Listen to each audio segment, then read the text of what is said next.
Hello everyone, welcome back to my YouTube channel digital CS guru. Students, data structure के lecture series में हमने last के कुछ lectures में एल्गोरिदम की कॉम्प्लेक्सिटी के बारे में समझा था। आई होप कि आप सबने वो वीडियो लेक्चर ध्यान से देखे होंगे और आपको समझ आ गया होगा एल्गोरिदम की कॉम्प्लेक्सिटी क्या होती है। ऑलराइट, आज के इस लेक्चर में हम स्टार्ट करने वाले हैं टाइप ऑफ डेटा स्ट्रक्चर को। हम हर टाइप के डेटा स्ट्रक्चर को अब डिटेल में स्टार्ट करेंगे। उसी सीरीज़ में आज के इस लेक्चर में हम पढ़ेंगे एरेज के बारे में। ऑलराइट, इंट्रोडक्शन देखेंगे, हम टाइप ऑफ एरेज देखेंगे और साथ में लीनियर एरे या जिसको हम वन डायमेंशनल एरे भी बोलते हैं उसके बारे में थोड़ा डिटेल में पढ़ेंगे। ऑलराइट, तो स्टूडेंट्स आप सब लोगों ने ध्यान से इस लेक्चर को पढ़ना है, ठीक है, because this will be the base of your array data structure. Alright, चलिए स्टार्ट करते हैं। इंट्रोडक्शन देखते हैं सबसे पहले। It is a non primitive data structure. ठीक है, अब आप कहोगे मैम आपने ये कहाँ से लिखा that it is a non primitive data structure. याद करो बच्चे, मैंने आपको क्लासिफिकेशन ऑफ डेटा स्ट्रक्चर पढ़ाया था। ठीक है, वहाँ पे एरे को मैंने नॉन प्रिमिटिव डेटा स्ट्रक्चर की कैटेगरी में कैटेगराइज करा था। ओके, तो इंट्रोडक्शन में आपने कुछ ऐसा बहुत अलग नहीं लिखना होता, जो आप ऑलरेडी पढ़ चुके हो, ठीक है ना, वहीं से आपने कुछ पॉइंट्स उठा के लिख देने होते हैं। ठीक है ना, तो आपको ऐसा नहीं है कि हर बार कुछ न्यू पॉइंट्स ही लिखने हैं। आपको ऐसे बहुत ज़्यादा न्यू पॉइंट्स की ज़रूरत नहीं होती, जो आपने ऑलरेडी पढ़ा हुआ है उसी को ही आपने यूज़ कर लेना होता है। ऑलराइट, नेक्स्ट बच्चे देखो, सेकंड पॉइंट क्या है, arrays are linear data structure. अब आप ये देखो, इंट्रोडक्शन में मैंने ये दोनों पॉइंट्स आपके क्लासिफिकेशन ऑफ डेटा स्ट्रक्चर वाला जो फ्लो चार्ट था वहीं से लिखे हैं। ऑलराइट, तो आपके सामने आ जाना चाहिए एकदम से क्लासिफिकेशन ऑफ डेटा स्ट्रक्चर वाला फ्लो चार्ट। अब हम एक बार फॉर्मल डेफिनेशन पढ़ लेते हैं एरेज की। एरे होते क्या हैं?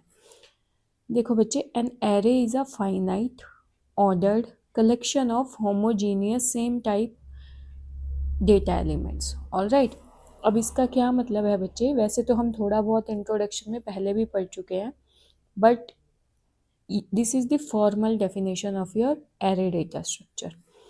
एरे क्या होता है बच्चे? बेसिकली एक लीनियर डेटा स्ट्रक्चर है। लीनियर का मतलब क्या है? जो एक सीक्वेंस में डेटा को स्टोर करता है। फाइन, अब किस डेटा को स्टोर करेगा? होमोजीनियस डेटा को। होमोजीनियस का मतलब क्या होता है? Same type of data elements को स्टोर करेगा। एप्लीकेशन ऑफ डेटा स्ट्रक्चर में हमने पढ़ा था एरेज का एग्जाम्पल, रियल लाइफ एग्जाम्पल याद है आपको? हमने पढ़ा था जो कॉन्टेक्ट्स होते हैं आपके फ़ोन में, वो कैसे स्टोर होते हैं? एरेज में। क्यों? क्योंकि एक टाइप का डेटा है आप जो स्टोर करवा रहे हो। ठीक है ना, कॉन्टेक्ट्स में ऐसा तो नहीं है ना कि कभी नंबर आप स्टोर करवा रहे हो, कभी इमेज आप स्टोर करवा रहे हो। कॉन्टैक्ट जो आपकी फ़ोन बुक है उसमें हर कॉन्टैक्ट का जो डेटा टाइप है वो एक जैसा है, एक जैसा डेटा है। तो वहाँ कौन सा डेटा स्ट्रक्चर आपका बेसिकली यूज़ होता है? एरेज। ऑलराइट, अब इस डेफिनेशन में फाइनाइट का क्या मतलब है? फाइनाइट का मतलब है बच्चे that array will contain only limited number of elements. Okay, array में ऐसा नहीं है कि इनफाइनाइट नंबर ऑफ एलिमेंट्स होंगे, there will be limited number of elements. Okay, large number हो सकते हैं बट इनफाइनाइट नहीं होगा। Second point we have is ordered. ठीक है, हमने यहाँ पे लिखा ना that it is a ordered collection of homogeneous data elements. Ordered का क्या मतलब है? It means that data elements of an array will be stored in contiguous memory locations। ठीक है, contiguous memory locations का क्या मतलब है कि जब भी कोई array स्टोर करवाएंगे हम मेमोरी में, तो वो एक के बाद एक के बाद एक सीक्वेंस में मेमोरी लोकेशन में स्टोर होंगे, कॉन्टीन्यूस मेमोरी लोकेशन में। ठीक है, अगर आपका फर्स्ट एलिमेंट 100 लोकेशन पे है, डिपेंडिंग अपॉन की डेटा टाइप क्या है आपके डेटा की, तो ऐसा नहीं होगा कि जो सेकंड एलिमेंट होगा वो आपका 400 पे स्टोर होगा। एरे के केस में ऐसा नहीं होता।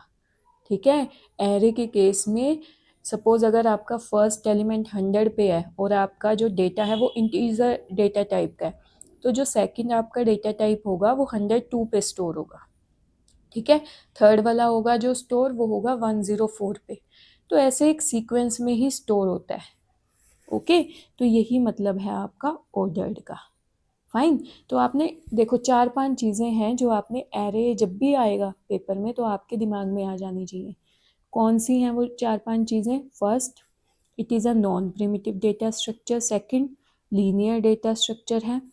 थर्ड, आपके दिमाग में कीवर्ड आ जाना चाहिए finite ordered collection of homogeneous data elements. ठीक है, दोबारा से रिवाइज करवाऊँ? Non primitive, linear, finite, ordered and homogeneous data elements. Homogeneous does mean same type of data elements. और फटाफट से एप्लीकेशन भी रिवाइज कर लो। क्या एप्लीकेशन हो सकती है आपके एरेज की? Your contacts in your phone book. Okay, आपके मोबाइल फ़ोन में जो होता है। ठीक है, तो कितना ईजिली आप एरे के बारे में पेपर में लिख के आ सकते हो, कोई क्रैमिंग की ज़रूरत नहीं है। ठीक है, बाकी जो देखो इतनी इंग्लिश तो अब आपको लिखनी आती है, आप कॉलेज में हो ना। ठीक है, तो आप ऐसे डेफिनेशंस तो लिख ही सकते हो। Okay, you should know the keywords, उसमें से आप सेंटेंसेस तो बना ही सकते हो। अब एरेज कितने टाइप के होते हैं? देखो बच्चे, मेजरली एरे 3 टाइप्स के हैं। सिंगल डायमेंशनल, 1D या फिर लीनियर एरे, एक ही बात है। ओके, 2D एरेज होते हैं आपके, जो आपके डेटा को मैट्रिक्स की फॉर्म में, ठीक है, मैट्रिक्स पढ़ा है ना आपने, मैट्रिसेस पढ़ी है मैथ्स में, उस फॉर्म में डेटा को स्टोर करते हैं। Then you have multi dimensional array, जब 2 डायमेंशन से अबव कोई डायमेंशन है, सपोज 3D एरेज, वो आपके कंसीडर होते हैं मल्टी डायमेंशनल एरे में। ऑलराइट, आई होप स्टूडेंट आपको अच्छे से समझ आ रही है डेटा स्ट्रक्चर के कॉन्सेप्ट्स। कोई भी डाउट होता है अगर आपका तो आप कमेंट सेक्शन में लिख दिया करो। ओके, चलो अब थोड़ा सा हम 1 डायमेंशनल एरे को या लीनियर एरे को डिटेल में पढ़ेंगे। Okay, so linear array data elements are stored in sequence. Okay, in linear order. ठीक है, एक सीक्वेंस में स्टोर होते हैं लीनियर ऑर्डर में, line by line. Okay, but can be accessed in any random order. देखो इसका क्या मतलब है बच्चे, कि लीनियर एरे में आप डेटा एलिमेंट्स को सीक्वेंस में स्टोर करवाते हो, लेकिन जब उसको एक्सेस करना होता है आपने, ठीक है, उसको यूज़ करना है, तो वो आप किसी भी रैंडम ऑर्डर में कर सकते हो। ऑलराइट, जैसे कि आप फिलहाल के लिए ये इसी एग्जाम्पल से समझो। अगर ये एरे है, इसमें हम जो हमारे डेटा एलिमेंट्स हैं उनको तो हम एक सीक्वेंस में ही स्टोर करवाएंगे, बट सपोज अगर हमें ये थर्ड वाला एलिमेंट जो है, सॉरी फोर्थ वाला जो एलिमेंट है A3, इसको यूज़ करना है, तो ज़रूरी नहीं है कि आपको पहले A0 एक्सेस करना पड़ेगा, फिर A1, फिर A2। नो, आप डायरेक्टली A3 को एक्सेस कर सकते हो। ठीक है, ये कॉन्सेप्ट होता है आपका लीनियर एरे का। स्टोर आप लेकिन सीक्वेंस में ही करवाओगे, लेकिन एक्सेस आप रैंडम ऑर्डर में कर सकते हो। ठीक है, नेक्स्ट है हमारे पास बच्चे, accessing elements of linear array involves a single subscript. ठीक है, लीनियर एरे में अगर आपने किसी भी एलिमेंट को एक्सेस करना है, एक्सेस करने का मतलब ये होता है कि अगर आपने उसके ऊपर कोई डेटा परफॉर्म करना है एलिमेंट के ऊपर, तो वहाँ पे आप सिंगल सबस्क्रिप्ट से ही उसको एक्सेस कर लोगे। ओके, अब ये सिंगल सबस्क्रिप्ट क्या है ये अभी हम पढ़ने वाले हैं बस। ठीक है, अब ये देखो, how do we declare linear array, क्योंकि जर्नली डेटा स्ट्रक्चर में आप एल्गोरिदम बनाओगे, चाहे आप एरे यूज़ कर रहे हो, चाहे आप लिंक लिस्ट यूज़ कर रहे हो। ठीक है, अल्टीमेटली आपको उसे प्रोग्राम करना पड़ेगा, चाहे आप किसी भी लैंग्वेज में प्रोग्राम करो। ठीक है, तो हम अभी सी को ही कंसीडर कर रहे हैं क्योंकि आपने सी पढ़ी हुई है। देखो सी में आप एरेज को कैसे डिक्लेयर करते हो, इंट देन ए, और यहाँ पे स्क्वायर ब्रैकेट्स, और यहाँ पे आप बताते हो number of elements in array या फिर size of array, then semicolon. Okay, int क्या बताता है, आपका डेटा टाइप, कि जो आपका एरे है वो किस टाइप का डेटा स्टोर करेगा, तो हमने बता दिया भाई इंटीजर टाइप का डेटा स्टोर करना है। ठीक है, A is a array name. Okay, आप नेम भी तो प्रोवाइड करोगे ना एरे को कुछ, तो ये वही है। देन स्क्वायर ब्रैकेट में आप लिखोगे साइज ऑफ एरे। ठीक है। साइज ऑफ एरे का क्या मतलब है, number of elements in array, कि आपके एरे में आप कितने नंबर ऑफ एलिमेंट्स स्टोर करवा रहे हो। ठीक है, इस केस में आप बोल सकते हो कि आप कितने इंटीजर वैल्यू स्टोर करवा रहे हो, तो यहाँ कितनी करवाओगे आप 10, देन यू हैव सेमीकोलन। तो इस तरीके से आप बेसिकली एरे को डिक्लेयर करते हो। ठीक है, समझ में आया। और ये जो आप ब्रैकेट, स्क्वायर ब्रैकेट के बीच में लिखते हो वैल्यू, इसी को ही आप सबस्क्रिप्ट भी बोलते हो। ठीक है, समझ में आई बात। इसी से ही आप एलिमेंट्स को एक्सेस भी करते हो। ओके, अब देख लेते हैं हम कि लीनियर एरे को आप मेमोरी में कैसे रिप्रेजेंट करते हो। ओके, सपोज हमने एक एरे लिया, फिर से वही है, इंटीजर डेटा टाइप है, ए जो है एरे का नेम है, और कितने एलिमेंट्स हैं, डेटा एलिमेंट्स हैं इस एरे में 6 डेटा एलिमेंट्स। ठीक है, और कौन सी डेटा टाइप के हैं, इंटीजर डेटा टाइप के। ओके, अब मेमोरी में इसको आप कैसे रिप्रेजेंट करते हो एरे को। देखो बच्चे, यहाँ पे हमने ये एरे क्रिएट करा, जो एरे का जो फर्स्ट एलिमेंट होगा उसको हम कैसे लिखेंगे, ए देन स्क्वायर ब्रैकेट 0। ये जो 0 है ये है आपका सबस्क्रिप्ट, इसको बोलते हैं सबस्क्रिप्ट। ठीक है, ओके। अब जो सेकंड एलिमेंट होगा आपका वो कौन सी लोकेशन पे होगा, A1। किससे करेंगे हम उसको access, A1 then A2 3 4 and 5।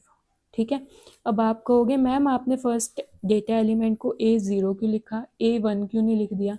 ये देखो यहाँ पे मैंने आपको बताया है, जो इंडेक्सिंग है इसको इंडेसिस भी बोलते हैं। ठीक है, इंडेक्सिंग भी बोलते हैं एरेज में।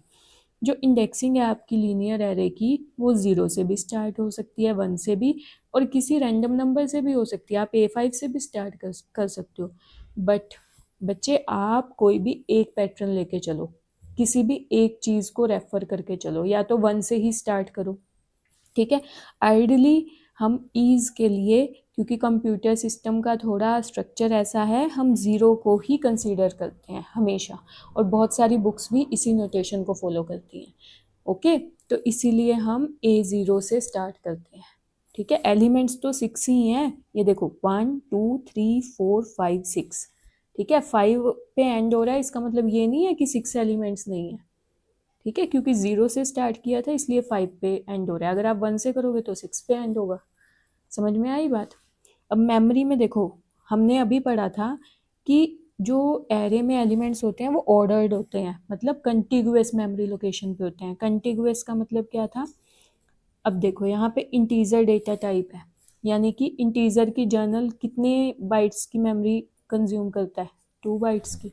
तो एक इंटीजर, सपोज फर्स्ट वाला नंबर 100 पे है तो वो 2 बाइट मेमोरी लेगा, तो नेक्स्ट वाला इंटीजर कौन से पे आएगा, 102 पे। ओके, 2 बाइट्स कंज्यूम हो रही है ना, देन 104 पे, 106 पे, 108, देन 110। ठीक है, वहीं अगर बच्चे यहाँ पे इंटीजर की जगह करेक्टर होता, तो जो कैर होता है आपका कितने बाइट्स कंज्यूम करता है, 1 बाइट, तो फिर मेमोरी लोकेशन क्या हो जाती, बताओ, 100 देन 101 2 3 4 5, इस टाइप से। क्यों, क्योंकि सिर्फ 1 बाइट मेमोरी कंज्यूम होती।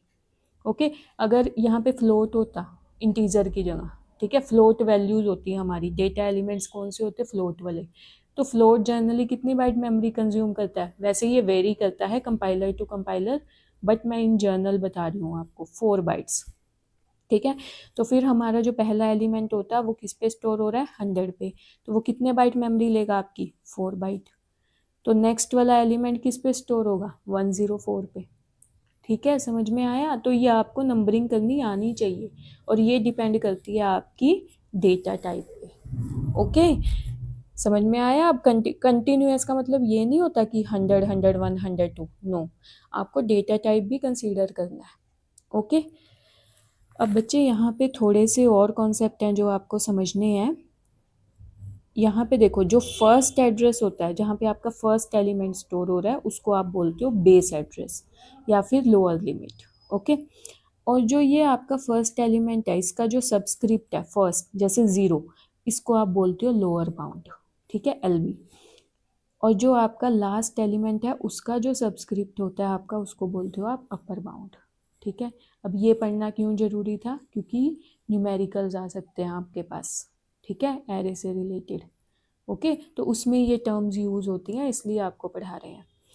अब बच्चे देखो, ज़रूरी नहीं होता कि आपने हॉरिजॉन्टली ही इसको रिप्रेजेंट करना है एरे को, आप ऐसे वर्टिकली भी रिप्रेजेंट कर सकते हो, ठीक है ना। ईज के लिए हम ऐसे हॉरिजॉन्टली इसको रिप्रेजेंट कर देते हैं, बट आप सेम यही वाला डायग्राम आप वर्टिकल भी बना सकते हो, ठीक है, आपको जैसा भी अच्छा लगे। चलिए अब फटाफट से थोड़ा सा न्यूमेरिकल का पार्ट कर लेते हैं जो अभी हमने पढ़ा था। क्वेश्चन क्या आ सकता है पेपर में, किस टाइप का numerical, how to calculate length of 1D और लीनियर एरे, ठीक है, या फिर how to know the number of elements present in linear array.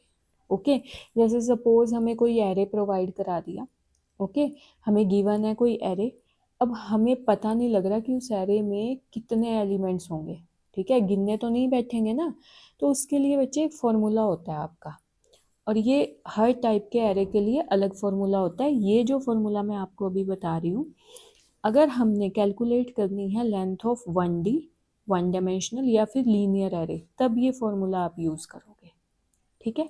क्या फॉर्मूला होता है हमारा, UB माइनस LB प्लस 1, ठीक है, where UB is your upper bound जो अभी मैंने आपको बताया था, LB is your lower bound, ठीक है। एक एग्जाम्पल देख लेते हैं फटाफट से, फिर अच्छे से समझ में आ जाएगा। Suppose we have an array A, हमारे पास एक एरे है ए जिसमें हमारे पास इस टाइप से वैल्यूज़ गिवन है, ठीक है। अभी जो हमने एरे पढ़ा था उसमें क्या वैल्यू सपोज गिवन थी, A equal to, sorry equal to नहीं, A you have square brackets then 6, ठीक है, इस टाइप से हमारे पास कुछ गिवन था यहाँ पे, लेकिन हमारे पास एक रेंज गिवन है 50 to 500, ओके। अब देखो इस केस में हम लेंथ को कैसे कैलकुलेट करेंगे, सेम फॉर्मूला लगाएंगे, UB minus LB plus 1।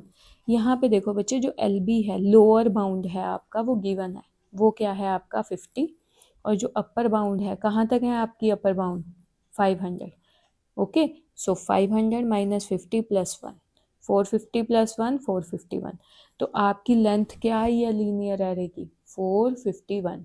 Length का क्या मतलब है कि इस एरे में कितने नंबर ऑफ एलिमेंट्स हैं, ओके, तो कितने नंबर ऑफ एलिमेंट्स हैं इसमें, 451। अब आप फिंगर्स पे काउंट थोड़ी करोगे, 50 51 52, ऐसे तो बहुत टाइम लग जाएगा, ठीक है, अगर आपके पास क्वेश्चन आ जाएगा। So you have to remember this formula in case of linear array, that upper bound minus lower bound plus 1, okay. अब आप कहोगे मैम हमें तो यहाँ पे तो गिवन है ना लोअर बाउंड, और यहाँ पे हमें गिवन है अपर बाउंड। सपोज हमारे पास ऐसा कोई वैल्यू आ रही है, ठीक है, और यहाँ पे हमें काउंट करना है, वैसे तो यहाँ पे देखो अपर बाउंड गिवन है तो हम बता देंगे कितने नंबर ऑफ एलिमेंट्स हैं, 6, ठीक है, बट स्टिल हम इस केस में भी कैलकुलेट कर सकते हैं बच्चे, फॉर्मूला यूनिवर्सल है, हर जगह अप्लाई होता है, upper bound minus lower bound plus 1, ठीक है।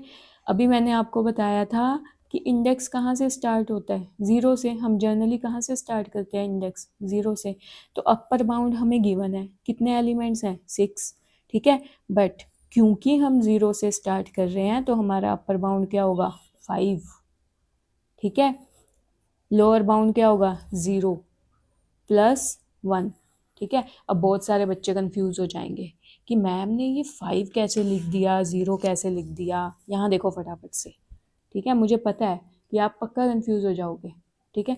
ये देखो ये एरे है ना जिसमें 6 एलिमेंट है, जो फर्स्ट एलिमेंट है वो उसका सबस्क्रिप्ट क्या होगा, 0, क्यों, क्योंकि आपका जो इंडेक्स है वो किससे स्टार्ट होगा, 0 से, और ये जो आपका फर्स्ट इंडेक्स होता है इसी को तो लोअर बाउंड बोलते हैं ना, LB, तो आपका LB क्या होगा, 0, ओके, और आपका अपर बाउंड क्या होगा, 5, समझ में आई आपको बात, तो इसलिए मैंने लिखा upper bound 5 minus 0 plus 1, answer आपका सेम आएगा, 5 प्लस 1 6, और इस एरे में कितने एलिमेंट्स हैं आपके पास, 6, ओके। तो अब आपका होमवर्क है कि आप सेम फॉर्मूला अप्लाई करेंगे A100 के लिए, ठीक है, ओके।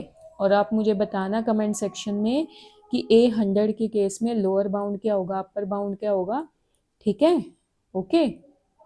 आई होप कि आपको ये लेक्चर अच्छा लगा होगा स्टूडेंट्स, और अगर आपको ये लेक्चर अच्छे लग रहे हैं तो प्लीज़ लाइक किया करो, ओके।